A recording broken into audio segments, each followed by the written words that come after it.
नमस्कार मंडळी, कसे आहात सगळे। सकाळी घरातली कामे आवरून आम्ही गेलो सिटी बाजारमध्ये। आता ह्या वीराची शिवची मस्ती इथेही चालू आहे।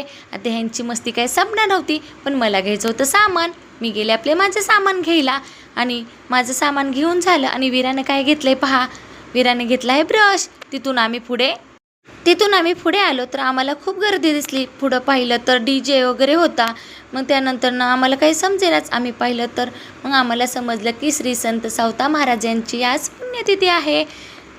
आम्हालाही मोह आवरेना, आम्ही आलो मंदिरामध्ये। मंदिराच्या आत आल्यानंतर वातावरण एवढं सुंदर होतं ना की खूप छान वाटलं। रांगोळी पण खूप छान काढली होती आणि इकडे बघा लहान मुलांनी छानच वेशभूषा केली होती। ज्येष्ठ नागरिक होते, त्याच्यानंतर महिला मंडळी होतं, लहान मुले बायका सर्वजण इथं उपस्थित होते आणि वातावरण अगदी आनंद होतं। श्री संत सावतामाळी महाराज यांची आज पुण्यतिथी आणि त्यांचं आम्ही दर्शन घेतलं आणि तिथून पुढे आम्ही गेलो त्यांच्या मंदिरामध्ये। त्यांच्या मंदिराच्या आत आम्ही प्रवेश केला तर तिथे आम्ही पाहिलं खूप छान सजावट आणि आनंदही वातावरण होतं।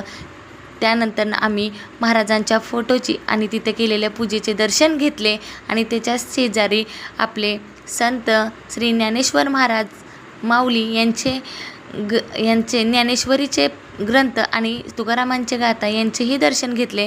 तिथून पुढे आम्ही गाभाऱ्यात प्रवेश केला। गाभाऱ्यात प्रवेश केल्यानंतर खूप भारी वाटलं। तिथे आम्ही जाऊन छान असं दर्शन घेतलं, ज्ञानेश्वर महाराजांचं दर्शन घेतलं। संत सावतामाळी महाराज यांचं मंदिर खूप छान सजवलं होतं। तिथून बाहेर आल्यानंतर विणा घेतलेल्या आजोबांचंही दर्शन घेतलं। त्यानंतर पालखीची तयारी चालू होती आणि काही महिला मंडळ डोक्यावर तुळशी घेऊन कलश घेऊन उभे होते। इकडे भजन कीर्तन चालू होतं आणि हे सासनकाठीही घेऊन ते संत उभे होते।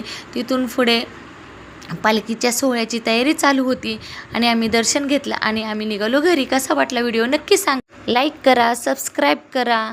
भेटूया पुढच्या ब्लॉगमध्ये। बाय।